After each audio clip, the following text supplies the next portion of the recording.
High বন্ধুরা, আশা করছি সবাই খুব ভালো আছো। আজকে পৌষ সংক্রান্তিতে একটু অন্য ধরনের রেসিপি নিয়ে চলে এসেছি, গাজরের হালুয়া। আমি এখানে লাল গাজর নিয়ে নিয়েছি, ভালো করে ধুয়ে গ্রেট করে নিয়েছি। অন্যদিকে 1 লিটার দুধ নিয়েছি। 1 লিটার দুধকে ফুটিয়ে প্রায় অর্ধেক করে ঘন করে নিয়েছি। দেখুন কি সুন্দর সর পড়েছে।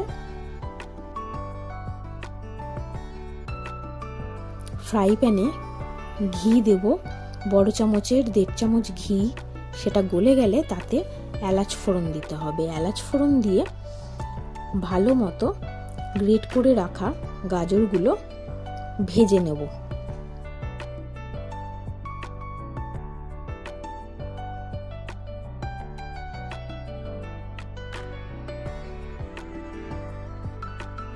গাজরগুলোকে মিডিয়াম ফ্লেমে বেশ ভালো করে ভেজে নিতে হবে। ততক্ষণ ভাজতে হবে যতক্ষণ না গাজর থেকে কাঁচা গন্ধটা চলে যাচ্ছে। আর আস্তে আস্তে গাজরের কালারটাও কিন্তু চেঞ্জ হয়ে যাবে।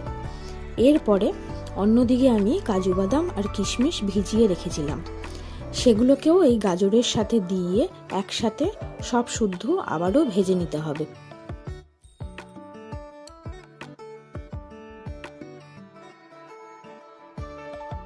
সব কিছু বেশ ভালো মতো ভাজা হয়ে গেছে।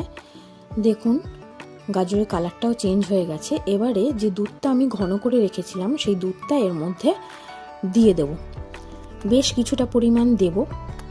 দুধ সহ পুরো গাজরটাকে ভালো মতো ফুটিয়ে নিতে হবে, মিডিয়াম থেকে অল্প আছে। আঁচ কিন্তু এখানে বাড়ানো যাবে না। দুধটা আস্তে আস্তে ঘন হয়ে আসবে। আর অন্যদিকে দেখে নিতে হবে গাজরটা সেদ্ধ হয়েছে কিনা। দেখুন আমি এখানে দেখে নিলাম গাজরটা সেদ্ধ হয়েছে কিনা। গাজর সেদ্ধ হওয়ার পরেই কিন্তু এতে চিনি দিতে হবে। আমি এখনো অবধি কোনো চিনি দিইনি। গাজরটা সেদ্ধ হওয়ার পরেই আমি এখানে চিনি দিয়ে আবারও মিশিয়ে নিলাম। আস্তে আস্তে দেখুন গ্রেভিটা ঘন হয়ে এসছে। এই দুধটা গাজরের সাথে বেশ ভালো মতো মিশে ক্ষীরের মতো হয়ে যাবে। সব শুদ্ধ ঘন হয়ে গেলে নামিয়ে নেব গাজরের হালুয়া। ঘরে থাকা সামান্য কয়েকটি উপকরণ দিয়ে গাজরের হালুয়াটি তৈরি হয়ে গেল। আপনারা অবশ্যই বাড়িতে ট্রাই করবেন আর জানাতে ভুলবেন না যে রেসিপিটি কেমন লাগলো।